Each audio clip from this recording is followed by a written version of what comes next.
I call Giantonetti. The question be now put.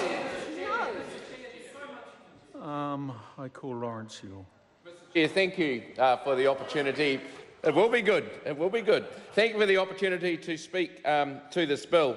And first of all, I do want to acknowledge my colleague in front of me, the Honourable Scott Simpson, because unlike many of you, he has been on the road for months.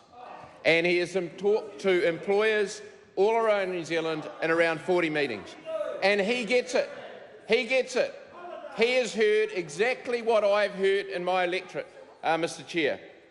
Every single employer I have spoken to, every single one, has said all this type of legislation does is speed up automation. Hundreds, Mr Strange, hundreds. All it does is speed up automation as companies try to work around these new things. And I find it ironical, really, that coming from the other side, in an area where they proudly boast there is full employment, that they would see that this could somehow be a good thing. And there has been two things, Mr Chair, that have really irked employers. First of all, the fact that unions can enter the workplace in a more significant way than they can now. And the second was when the minister came out on national TV and said that if employers could not pay the minimum wage and the new minimum wage, they should get out of business. That is so far removed from how hard it is for employers to make money in small cafeterias, restaurants, all those things. And, Mr Chair, I'm coming back to the bill and part one, as you're about to remind me. It's really important that we understand the dynamic here. I want to particularly come back to clause 62A, which is what the Privacy Commissioner said. And I'm coming back, and I know the Minister shakes his head, I'm coming back because he said, I respectfully disagree with the Privacy Commissioner. That's what he said, stood up in this House not a short time ago and said that. But that submission from the Privacy Commissioner, Mr Chair, was scathing. Scathing. And I tell you why it's scathing, and I want the other members of the other side to think about this. Why are unions treated so differently in this bill under the privacy provision than all sorts of other service providers? Why do unions have this part of the bill enacted for their benefit? Why don't we say the same about superannuation trusts, banking trusts, medical insurers? No, we are choosing unions specifically to have a provision inserted in this bill that the only way of getting out of it is if you physically say, I want to get out of it.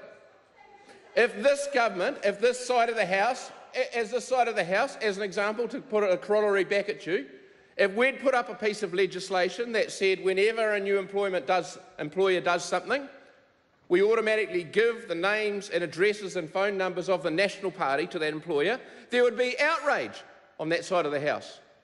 But what you're saying here is we will automatically, if they don't sign or if they say they're happy to be contacted, you will give that information to the employer, to the union. So, Mr Chair, I have heard what the Minister said, and he respectfully disagrees. But I have not heard one reason so far to what his differentiation is on privacy. Not one, other than there is an imbalance occurring. There has been an imbalance and we're seeking to address that. So I'd like the Minister to stand up and tell me exactly and why this House thinks unions should be treated so differently and specifically in the privacy provision of this bill. And as we look at rewriting the balance, as the Minister has said, I would argue that there is no need. The market, at the moment, is giving the balance. People in my electorate, Mr Chair, if they don't like the terms and conditions, they just go to another company. Because there is that much of a shortage of skilled workers that's what they say to me, that's what employers say to me. We don't need any of this. We don't need the unions to be heavy-handing us. We are looking after and keeping our employees, because if we don't, we are not good employers and they simply leave. So, Mr Chair, in closing, my final plea is to the Minister is this.